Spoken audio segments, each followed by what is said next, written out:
Welcome to the Deep Dive. Today we're really plunging into a fascinating story, the journey of Kush on My Brain. We want to look at how this unique photographic eye turned into, well, a really significant cultural force and brand in the cannabis world. Exactly. Our mission really is to unpack how Jade Marie Kush, the creative mind behind it all, used her ingenuity, her creativity, and frankly, some serious resilience to build this legacy. We get some great insights from our source, these nuggnotes, which really shine a light on her path. Yeah, and those nuggnotes point to a pretty surprising start, don't they? Like 2012, just an iPhone Yeah. 4. How did that even work, and why was it so groundbreaking for bud photography in London then? Well, it's kind of wild when you think about it. She was pioneering these true color macro shots of Cali cannabis imports Yeah. in London. And this was, a time when the UK scene was much more about, let's say, pollen spliffs, lower quality stuff generally. Right, not exactly high-def bud shots everywhere back then. Not at all. So her photos, these detailed, vibrant images, they just stood out completely. It was almost like a visual education, showing what was possible. The Nug Notes really stress that. That kind of visual clarity, I imagine that made an impact pretty quickly. What happened next? Oh, definitely. By 2014, her style was already getting noticed. Our sources show her shots even landed on Burner's radar. Burner, like the burner. Yeah, his hashtag Flavor Game Insane hashtag. Getting that kind of nod from a major U.S. figure, a real tastemaker, that was huge. It pretty much cemented her as one of the very first UK women carving out this specific visual niche in cannabis culture. It wasn't just taking pictures, it was defining a look. Okay, so the Nug Notes make a pretty bold claim here. Instrumental in putting major Cali brands on the UK map.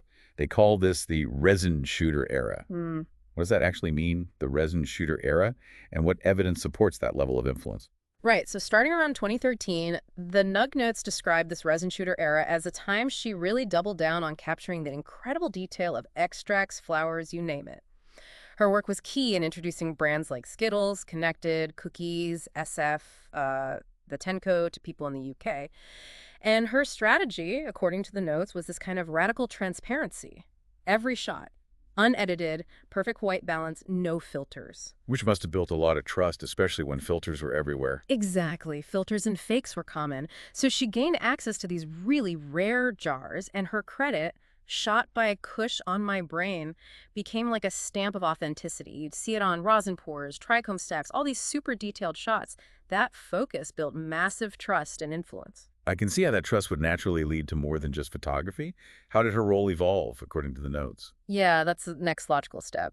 By 2018, she wasn't just a photographer anymore. The Nug Notes call her a culture courier. Hmm. They describe these trips she took to LA not just for fun, but as these intensive, like, palate sharpening missions. Palette sharp. Yeah, spending days at cultivation sites, meeting growers, learning the nuances between strains most people wouldn't even recognize. That dedication built an incredible network. She became London's connection for West Coast exotics. She was even rolling Cali flavors into UK cannons, those big hand-rolled joints for exclusive tastings. Built a decade-long relationship with the Tenco doing that. Okay. And her bio proudly showed both the UK and US flags, really symbolized that unique transatlantic role she carved out. So, with that influence and audience, the move into commerce seems, well, inevitable. How did the Nug Notes describe that shift? Yeah, by 2021, the demand was just there. The Nugnote show it was a natural progression into commerce. The idea was, okay, let's monetize this niche expertise, build a direct connection. So cushonmybrain.com launched, selling essentials for the connoisseur, custom tips, premium papers, limited merch drops, even a booking hub for her photo services. And I saw that little playful cookie disclaimer.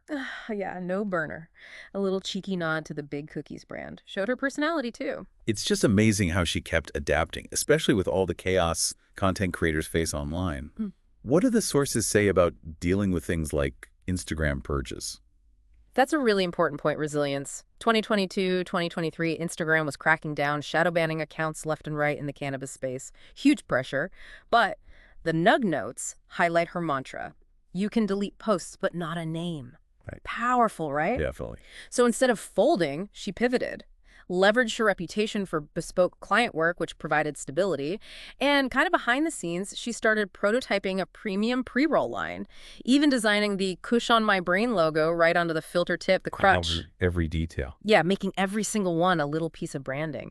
It shows real strategic thinking, diversify income, own your brand touch points, even when platforms are unreliable. That really is building something lasting, especially in such a fast-moving industry. So what's the latest? Where is she focusing now? Well, fast forward to late 2024, and she's made a strategic move over to X, formerly Twitter. The nuggnotes say she hit 5,000 followers pretty quickly, sharing blunt takes, daily macro shots, UK Cali strain, reviews her core stuff. Still staying true to the roots. Totally. And her profile still boasts that original 2012 start date. In a scene obsessed with what's new, that shows incredible authenticity. There are also rumors, hints in the notes, about a limited photozine, Trichomes and Timezones, and maybe new pre-roll collabs dropping at UK Cannabis Expo. So definitely an exciting next chapter building on that visual foundation. So what's the big picture here for you listening? It really is this incredible arc. From an iPhone 4 and a distinct vision, Kush On My Brain literally carved out a lane with a lens and then turned that lane into a durable legacy in a constantly changing industry. It really speaks to having a clear focus, sticking to quality, and just being incredibly adaptable. Absolutely. And Yeah. maybe the final thought for you to mull over is this. How does her story navigating social media chaos, pivoting smartly to commerce, keeping that authenticity across borders offer lessons? Lessons for building your own durable brand, your own business, really in any field, but especially one like cannabis with all its unique hurdles, regulations, cultural things. It's more than just cannabis. It's a brilliant case study in resilience and smart evolution, something to keep thinking about.